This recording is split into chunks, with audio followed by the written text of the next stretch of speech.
नमस्कार सीएम साहब, कार्यक्रममा स्वागत छ। धन्यवाद। जाजरकोटको यो अमानवीय जुन घटना भएको छ त्यस विषयमा तपाईको के छ भनाइ?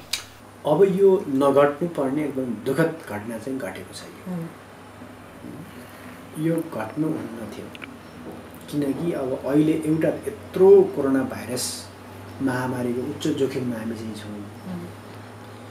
यो बेला सरकारले के भनेको छ भने कोही पनि नागरिकहरू अहिले बाहिर चाहिँ हिँड्डुल नगर, सुरक्षित तरिकाले आफ्नो ठाउँमा चाहिँ बस भनेर भनेको चाहिँ छ। एउटा यो आजको अवस्था भनेको सहज अवस्था चाहिँ होइन, किनकि हामीले महामारीसँग अहिलेको हाम्रो लडाइँ हो भने यस्तो बेला फेरि थुप्रै सामाजिक घटनाहरू घटेका चाहिँ छन्।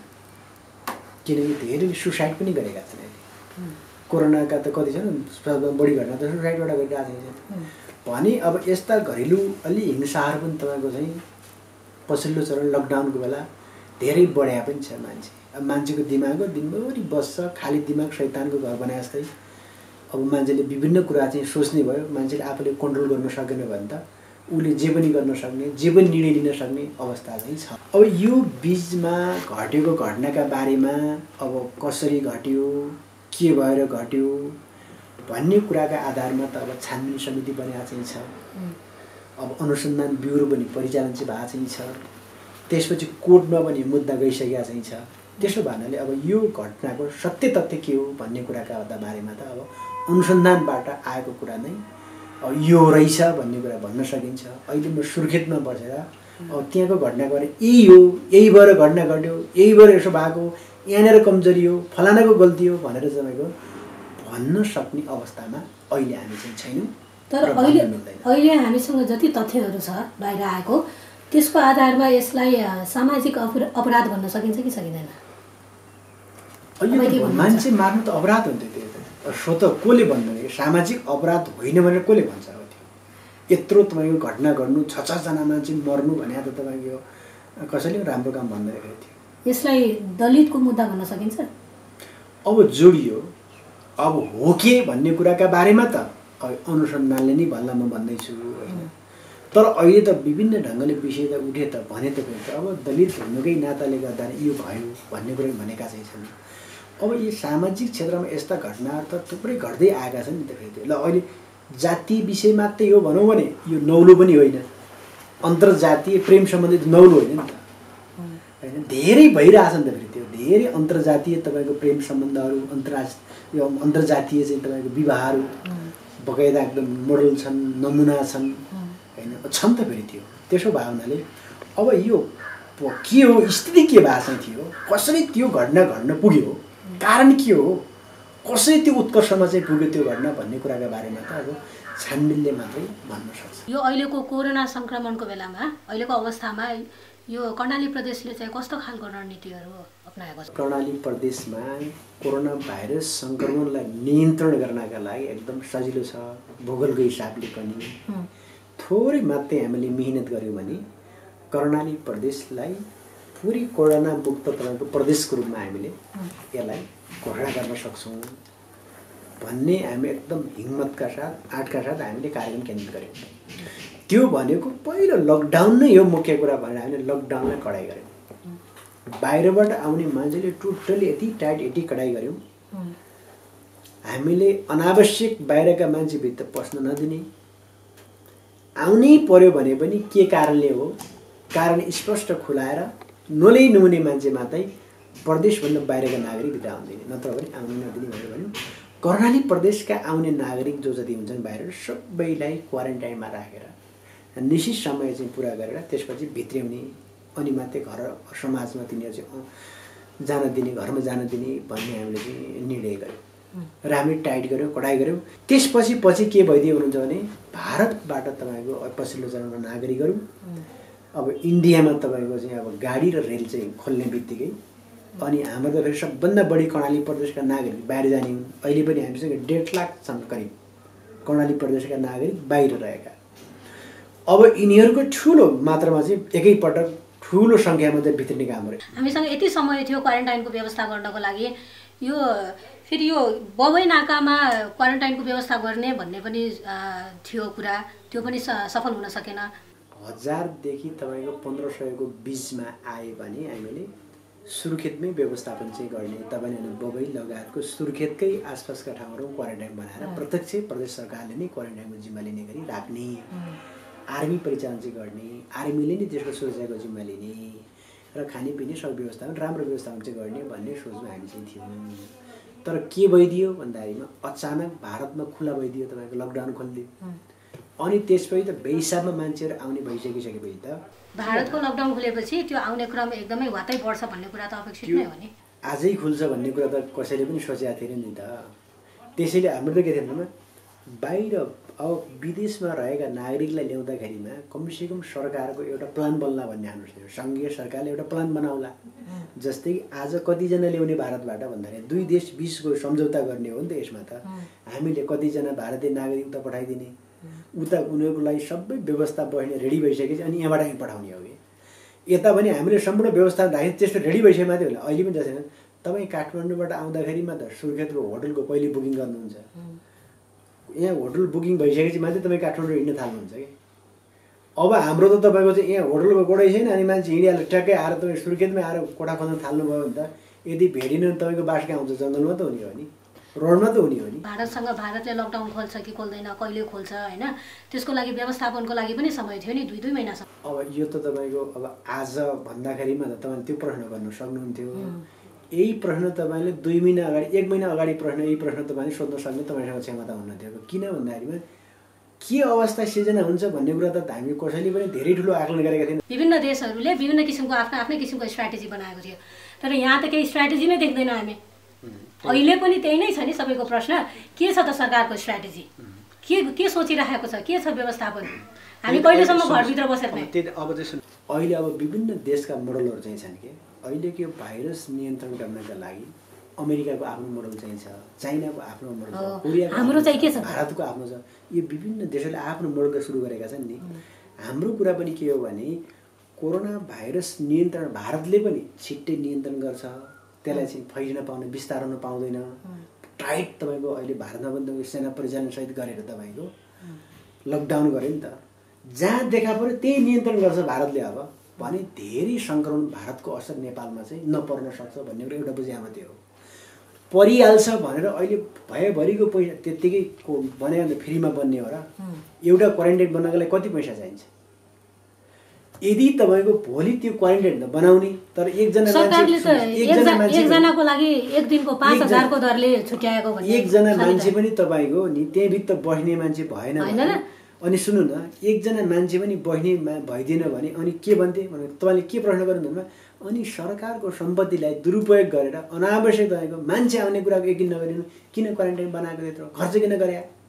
त्यो त दुरुपयोग भयो नि भनेर त्यही प्रश्न फेरि तपाईँले सोध्नुहुन्थ्यो। भारतबाट मान्छे यसरी आउँछन् भनिकन त धेरैले आउँछन्, तर सङ्क्रमित भएर नआउन सक्ने भयो नि त। त्यहाँ भारतमा तपाईँको सङ्क्रमण फैलिनु नदिएर रोकथाम त्यही गर्यो भने त आउने नेपाली सङ्क्रमित भएर आउन सक्छन् भन्ने कुराको कसले त्यसको विश्लेषण गर्न सक्थ्यो त? अहिले फैलियो, भारतले कन्ट्रोल गर्न सकेन, भारतमा दिन प्रतिदिन व्यापक रूपमा फैलियो, अनि पो समस्या नेपालमा आयो त। यदि भारत सरकारले भारतमा कन्ट्रोल गरिदिएको भए त नेपालमा त सङ्क्रमण हुँदैन थियो नि। त्यो त हामीले त सक्दैन भन्ने कुरा त भन्ने प्रमाणित गर्ने आधार हामीसँग थिएन। तर हामीले के भन्यौँ, सङ्क्रमित भएर आउन सक्छन् है, भोलि भारतले कन्ट्रोल नगर्न सक्छ है, त्यसको असर पर्छ भनेर त यत्रो पूर्व तयारी गरेर अहिले हामीले यत्रो चाहिँ तपाईँको आइसोलेसन बेडहरू बनाएका चाहिँ छौँ, भेन्टिलेटरहरू बनाएका चाहिँ छौँ, आइसियुहरू बनाएका चाहिँ छौँ, धेरै क्वारेन्टाइनहरू पनि हामीले बनाएका छौँ। अहिले ठुलो मात्रामा आएर पो समस्या भयो त। अब केही पनि नगरे मजाले सरकार सुतिया भन्ने कुरा त होइन। त्यत्रो तपाईँको चाहिँ औषधि लगायतको तपाईँको स्वास्थ्य सामग्रीहरू आएको चाहिँ छ, यत्रो तपाईँको पिसिआर मेसिनहरू आएको। हिजो त एउटा मात्रै काठमाडौँमा थियो नि त, टेकुमा मात्रै उपचार हुन्थ्यो नि। अहिले हिजो टेस्टिङ त तपाईँको चाहिँ परीक्षण त त्यहाँ मात्रै गर्थ्यो नि। सुर्खेतमै परीक्षण भएको छ, जुम्लामा भएको छ, केही पनि नगरेर भन्ने होइन। पर्याप्त छ त त्यो पर्याप्त त केलाई पर्याप्त भन्नुहुन्छ? अहिले अब मान्छे आएका 38,000 मान्छेहरू चाहिँ छन्, 38,000 मान्छेको पिसिआर चाहिँ हामीले गर्नुपर्छ। अहिले एक दिनमा तपाईँको 2टा ठुला मेसिनबाट हामीले गरे पनि त्यही तपाईँको बढीमा 3,300 को मात्रै हामीले चाहिँ गर्छौँ टेस्टिङ, 300 को मात्रै हुन्छ। अब 300 को दरले 38,000 को चाहिँ त हामीले पिसिआर गर्दा कति महिना लाग्छ? आधा वर्ष लाग्छ।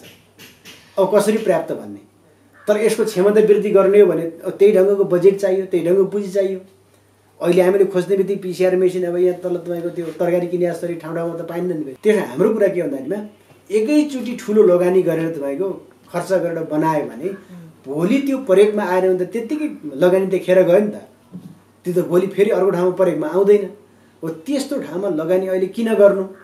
अब हेरौँ परिस्थिति हेर्दै त्यसको आधारमा व्यवस्थापन गरौँला भनेर भने अहिले पनि त आखिर अस्थायी व्यवस्थापन भयो भने त भएको छ नि त। भन्दै हुनुहुन्छ सबैले ओहो कर्णाली प्रदेशको मुख्यमन्त्री यति चिन्तित हुनुहुँदो रहेछ, एकदम खुसी लाग्यो भने यति त सङ्घीय सरकार पनि छैन भने तपाईँले त अब मैले भने कि अबको विकल्प के हो? मैले भने कर्णाली प्रदेशमा अब यसको सङ्क्रमण चाहिँ भइ नै सक्यो, यत्रो सङ्ख्या भारतबाट आइ नै सके, अब यसको व्यवस्थापन कसरी गर्न सकिन्छ? ल अबको विकल्प के हो? ल तपाईँले सल्लाह दिनुहोस् त भने मैले धेरैसँग भने उहाँहरूको कुरा के छ भन्दाखेरिमा अहिलेको हाम्रो विश्वकै अनुभव के छ भने अहिले सङ्क्रमणको एउटा केन्द्र भनेको क्वारेन्टाइन भएको चाहिँ छ भनेर भन्ने कुराहरू अहिले धेरै वर्ल्डकै तपाईँ के भन्छ क्वारेन्टाइनमैबाट नै तपाईँको सङ्क्रमणहरू चाहिँ फैलिन थाल्यो। त्यहाँ अलिकति हामीले दूरी कायम गरे पनि विभिन्न माध्यमबाट त्यहाँ सङ्क्रमण थाल्यो। त्यसैले उहाँहरूको सुझाव के छ भन्दाखेरिमा अबको क्वारेन्टाइन भनेको तपाईँको प्रत्येकलाई होम क्वारेन्टाइन नै सबभन्दा बढी उपयुक्त चाहिँ छ।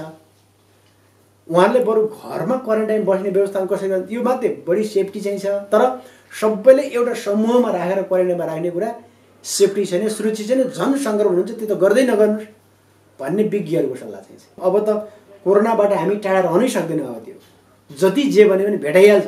आफ्नो इम्युनिटी बढाउने कुरा भन्नुभयो नि, यो कुरालाई चाहिँ कसरी? यसका लागि सबभन्दा पहिला हामीले जनचेतनाकै कुरा चाहिँ हो। त्यसका लागि चाहिँ हामीले के भन्दाखेरिमा कोही पनि मान्छे खाना नपाएर भोकै नबसोस् भन्ने हिसाबले अहिले कर्णालीको समस्या के हो भने यहाँका नागरिक बाहिर जान्छन् सिर्फ 4 महिनाका लागि। 1 महिना काम खोज्दै ठिक्क हुन्छ तिनीहरूलाई, 3 महिना मात्रै काम गर्छन्। 3 महिना भने 90 दिनको काम हो। त्यसले चाहन्छु 90 दिन काम गर्छन् र उनले कमाएर ल्याउने पैसा भनेको त्यही 20,000 लिएर 30,000को बिचमा आइसी पैसा लिएर आउने हो। नेपाली त्यही 40-50 हजार रुपियाँ चाहिँ लिएर आउँछ। त्यसपछि अनि घरमा चाहिने लत्ता कपडादेखि लिएर त्यसपछि खाद्य वस्तुहरू तराईको चामल किनेर लिएर पहाडमा गएर त्यही भात पकाएर खाने, त्यही पैसाले घर खर्च चलाउने स्थिति छ यो कर्णाली प्रदेशका धेरै नागरिकहरूको। किनकि अहिले पनि 52% जनता त यहाँ त गरिबीको रेखामा छन् नि। यहाँ त कर्णालीमा जनताहरू कमसेकम क्वारेन्टाइनबाट ऊ घरमा गइसकिसक्यो भने त केही नभए पनि उसले 7-8 हजार रुपियाँ चाहिँ लिएर घरमा गयो भने त अलिकति चामल किनेर त खान सक्छ। नत्र त मान्छे कर्णालीबाट त भोकले मर्ने भयो। अब हामीले भात नपाएर मर्न नदिनका लागि एउटा त्यो गर्ने भने अर्को कुरा अहिले हामीले खाद्य खरिद गर्ने भनेको छ। अहिले पनि हामीले खाद्य खरिद गर्ने निर्णय गरिसक्यौँ। अहिले निर्णय गरिसक्यो। अहिले हामीले लगभग 25,000 क्विन्टल हामीले चामल, 10,000 क्विन्टल हामीले गहुँ, 5,000 क्विन्टल हामीले दाल, यो चामल अहिले तत्काल किनेर ल्याएर त्यो पनि जनतालाई तुरुन्त वितरण गरे। अहिले कोही पनि मान्छेहरू खान नपाएर भोगले छटपटाएर यहाँ त कर्णाली प्रदेश अझै रोगको कुरा छोडिदिनुहोस्। अब अहिले खतरा भनेको रोगको कारणले त भोगले मर्ने खतरा चाहिँ छ। यो भोगले मर्ने खतराबाट मुक्त गर्नका लागि पनि हामीले आवश्यक खाद्य वस्तुहरूको व्यवस्थापन हामीले प्रत्येक वडामा एउटा स्टोर चाहिँ बनाइदिने र भोलि कोही पनि मान्छे खान नपाएर चाहिँ नमर्ने सिर्जना गर्नका लागि त्यो प्रकारको वातावरण सिर्जना चाहिँ हामीले गर्दैछौँ। उहाँहरूलाई चाहिँ युटिलाइज गरेर त्यो जनशक्तिलाई युटिलाइज गरेर कुनै सृजनात्मक हैन विकासको कामहरूको केही योजनाहरू तपाईँले यसमा अवसर देख्नुभएको छ कि छैन? अवसरहरूको चाहिँ हामीले सही ढङ्गको त्यसको चाहिँ प्रयोग, त्यसको सदुपयोग हामीले गर्न सक्नुपर्दछ। हिजो हामीले केही देखेनौँ कर्णालीमा के हाम्रा आँखाले के कर्णालीका हामी जति हामी नागरिक छौँ, युवाहरू छौँ, कर्णालीमा केही पनि देखेनौँ कि खालि अरू ठाउँमा मात्रै हामीले देख्यौँ। कर्णालीमै छ तपाईँको हिरा पनि यही छ, सुन पनि यही छ, सबै चाहिँ यही सबै हिरा फलाउन सकिन्छ कर्णाली प्रदेशमा। मुख्य त ल्यान्ड हो, त्यो प्रकारको जमिन त हामीसँग छ नि। हो यो जमिनको चाहिँ उपयोग गर्नका लागि हामीले अहिले अब मान्छे त धेरै अहिले हरेक चाहिँ तपाईँले भने जस्तै हन्डर ठक्करले मान्छेको चेत त ओपन गर्छ नि फेरि त्यो। अहिले सायद कर्णाली प्रदेशका जति चाहिँ नागरिकहरू बाहिर जानुभएको चाहिँ थियो, काम खोजेर जानुभयो, पैसा खोजेर जानुभयो, अन्त ठुलो ठक्कर खानुभयो, चेत त खोल्यो र धेरैले अहिले के भनेको सुनिन्छ भन्नुहुन्छ भने अब हामीले आफ्नै गाउँमा आफ्नै ठाउँमा अब हामी त्यो सम्भावनाको खोजी गर्नुपर्छ, खोज्नुपर्छ।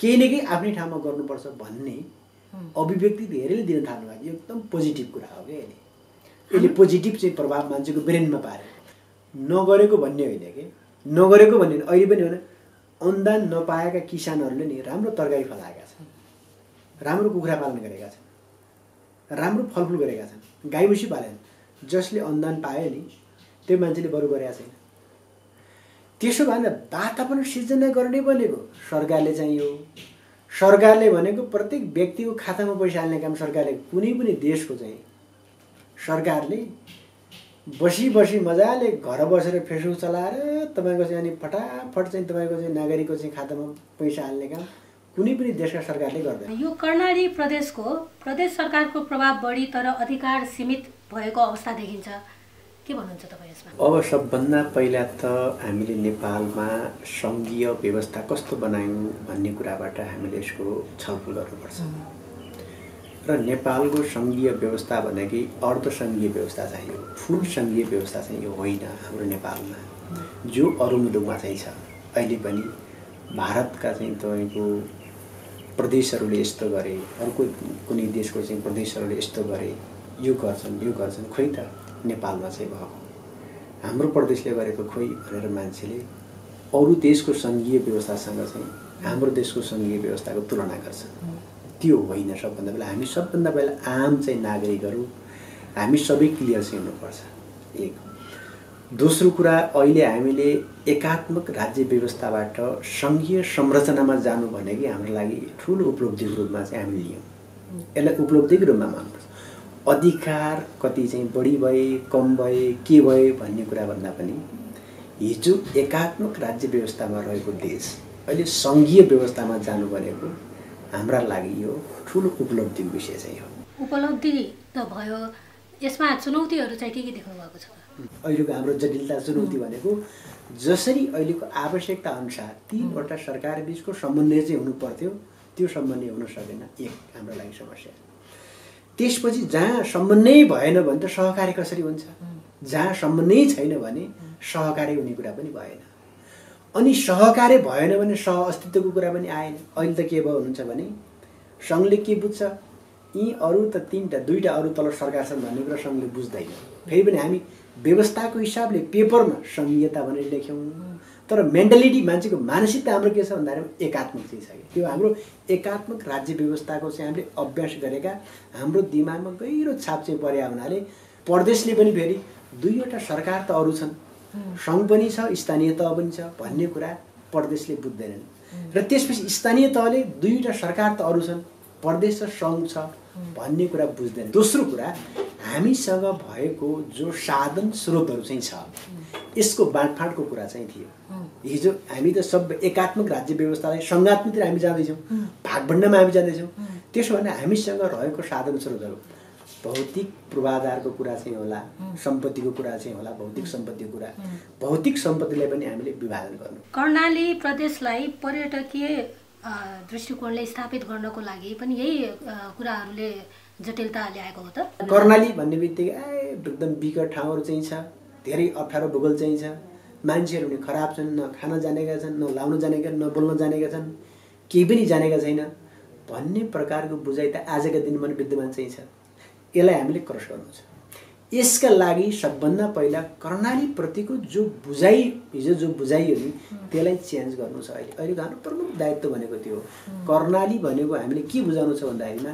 कर्णाली भनेको नर्क होइन अपराधीले सजाय दिने ठाउँ होइन कर्णाली प्रदेश भनेको यस्तो स्वर्ग हो यो स्वर्गै हो साँच्चै कि कर्णालीमा आइसकेपछि कोही पनि मान्छे आयो भने स्वर्ग गएको अनुभूति चाहिँ कर्णाली प्रदेशमा चाहिँ गर्नुपर्दछ त्यो प्रकारको बुझाइ सबभन्दा पहिला के यो स्वर्ग बनाउनु पर्दैन सीएम साहब कर्णाली प्रदेशको विकासको बारेमा तपाईँको परिकल्पना चाहिँ के छ त अब कर्णाली प्रदेशको विकास भनेकै आजको पहिलो प्राथमिकता भनेकै पूर्वाधार चाहिँ हो पूर्वाधार विकासको हिसाबले कर्णाली प्रदेश पछि परेको छ अहिले पनि काठमाडौँको पर्यटक कर्णालीमा आउनका लागि त त्यति सजिलो छैन बरु काठमाडौँबाट अमेरिका जान सस्तो छ पर्यटकलाई तर काठमाडौँबाट सुर्खेत आउनुको लागि महँगो छ त्यो भनेको पूर्वाधार विकासको चाहिँ कमजोर अवस्था भएर नि हो यसलाई सबभन्दा पहिला हामीले त्यसले हामीले के भन्यो भन्दाखेरि योभन्दा अगाडिका दुईवटा हामीले नीति तथा कार्यक्रम हामीले ल्यायौँ र हामीले त्यहाँ के भन्दा पूर्वाधार नै 1 नम्बरमा राखेन। पहिलो के हो कर्णाली पर्छ भने पूर्वाधार हो भन्यो। पूर्वाधार पनि के हो भन्यो भने हामीले के भन्यौँ काठमाडौँदेखि सुर्खेत 1 नम्बर हो भनेर जोड्ने भनेको के लाइफ लाइन जोड्ने कुरा। हवाई पनि 1 नम्बरमा हो, तल सडक पनि 1 नम्बर हो। त्यसैले अहिले हामीले तिमीहरू एउटा मात्रै सडक छान भनेर यदि तपाईँ चाहिँ भन्नुभयो भने हामी कहाँ छान्छौँ भन्दामा कोलपुरदेखि सुर्खेत रोड छान्छौँ हामीले। एउटा मात्रै एयरपोर्ट छान भने हामी सुर्खेतको एयरपोर्ट हामी छान्छौँ, किनकि काठमाडौँबाट सुर्खेत जोड्नु छ। त्यो सुर्खेतबाट हाम्रो 10वटा जिल्ला जोड्नु छ। त्यसैले हामीले सडक सञ्जाल र नै हवाई यो दुईटा सबभन्दा पहिला हामीले जोड्न सक्यौँ र त्यसपछि अनि सबै जोडिन्छन्। बत्तीको कुरा होला, बिजुलीको कुरा अहिले पनि कर्णालीमा अँध्यारोमा बस्छन्। कर्णालीका साबिकका 5वटा जिल्लामा राष्ट्रिय प्रसारण लाइन अझै पनि पुगेको छैन। बत्ती के हो भन्ने कुरा नागरिकलाई थाहा छैन। योजनाहरू त धेरै आएका छन् नि त। अब योजना कति सङ्ख्यामा आए कि पैसा आए भन्ने कुरा हामीले हेर्नुपर्छ क्या। त्यो सङ्ख्याको त जति पनि सूची लिस्ट बनाउन सकिन्छ। रातो किताबमा हेर्नुभयो भने पुरै आधी तपाईँको किताब सङ्घको कर्णालीका ठाउँको नाम लेखिया हुन सक्ने भयो कि यतिका नाम त लेखिया छ नि त भनेर चाहिँ कसैले तर्क गरेर त त्यो तर्कबाट त कोही पनि मान्छे चित्त बुझ्दैन, कोही पनि सन्चै हुँदैन। धेरै पुँजी कति आयो भन्ने कुरा हामीले हेर्नुपर्छ क्या। प्रत्येक आर्थिक बजेटको बजेट विनियोजन हुँदाखेरिमा सङ्घको बजेट कर्णालीमा कति आउँछ भन्ने कुराको आधारमा तपाईँहरूले चाहिँ यो प्रश्न गर्नुपर्छ। त्यसो भएनाले बजेट कम आउने योजनाका शीर्षक मात्रै धेरै हुने ल मानिलिनु 50वटा तपाईँको खानेपानीको तपाईँको चाहिँ नामहरू आयो। पैसा कति आयो 50 लाख मात्रै आयो। 50 लाख पैसाले अनि 250वटा खानेपानी चाहिँ बनाउन सकिन्छ त कर्णाली जस्तो ठाउँमा?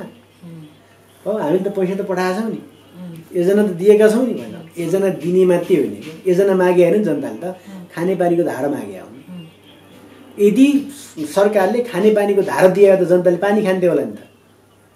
जनताले योजना मागे होइन सिँचाइ मागे हो क्या। यदि सिँचाइ कम्प्लिट गरेको त अलिक खेतमा पानी हुन्थ्यो होला नि त। जनताले सडक योजना मागे होइन जनताले सडक मागे हो कि सडक पुग्यो त मान्छे गाडी चढ्थे नि। त्यसैले अहिले के हुन्छ भने योजना जनताले मागे होइन, जनताले त विकास मागे हो। विकास त गर्नु पर्यो नि, विकास हिजो गर्न सकेन। त्यसैले हामी के भन्यौँ हिजो विकास असन्तुलित विकास नै भयो। अब सन्तुलित विकासका लागि सङ्घीय संरचनामा जाउँ भन्नुको प्रमुख कारण नै त्यही थियो नि त। त्यसैले हामी सङ्घीय संरचना आजको दिनमा हामी आएका छौँ। अब हामी सङ्घीय व्यवस्थामा आइसकिसके अरूलाई मात्रै गाली गर्दै हुँदैन। अब कर्णाली प्रदेश बनाउने दायित्व हाम्रो काँधमा चाहिन्छ, स्थानीय तहको काँधमा चाहिन्छ, प्रदेश सरकारको काँधमा चाहिन्छ। स्थानीय तहसँग समन्वयता मिलाउने उत्तरदायित्व पनि त प्रदेश सरकारको हुन्छ नि त।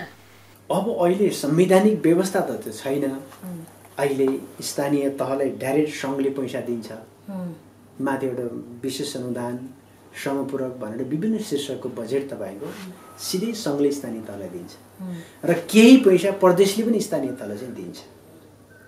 हामी स्थानीय तहलाई चाहिँ पैसा दिन्छौँ र अहिले तपाईँको स्थानीय मूल्य नै संविधानमा रहेको ठुलो अभाव भनेकै कहाँनिर भन्नुहुन्छ भने स्थानीय तह प्रदेश सरकारको माताहतमा भन्ने व्यवस्था मात्रै राख्यौँ भने यो पूर्ण सङ्घीय व्यवस्था चाहिँ हुन्थ्यो। अहिले अरू देशमा हेर्नुभयो भने स्थानीय तहको चुनाव त प्रदेश सरकारले गराउँछ नि। त्यसो भए त यो संवैधानिक त्रुटि नै हो त। त्रुटि नै हो त्यो त कोही जान नचाहेकै हो। त्यो त हामीले फेरि नजानेर नराख्या भने पनि होइन, जानी तपाईँको चाहिँ अधिकार दिने कि नदिने भन्ने कुरामा नदिने भन्नेहरूको बहुमत भयो, दिनुपर्छ भन्नेहरूको बहुमत पुगेन, त्यही अनि यही व्यवस्था राखिएको हो कि। हुम्ला त कर्णाली प्रदेशमै पर्छ। मानसरोवर जाँदाखेरिको यो एउटा मुख्य रुट पर्छ नि, पर्यटकीय स्थल पनि हो त्यो एरिया। यो बाटोलाई पर्यटकीय रूपमा प्रभावकारी बनाउनको लागि चाहिँ तपाईँले के सोच्नु भएको छ?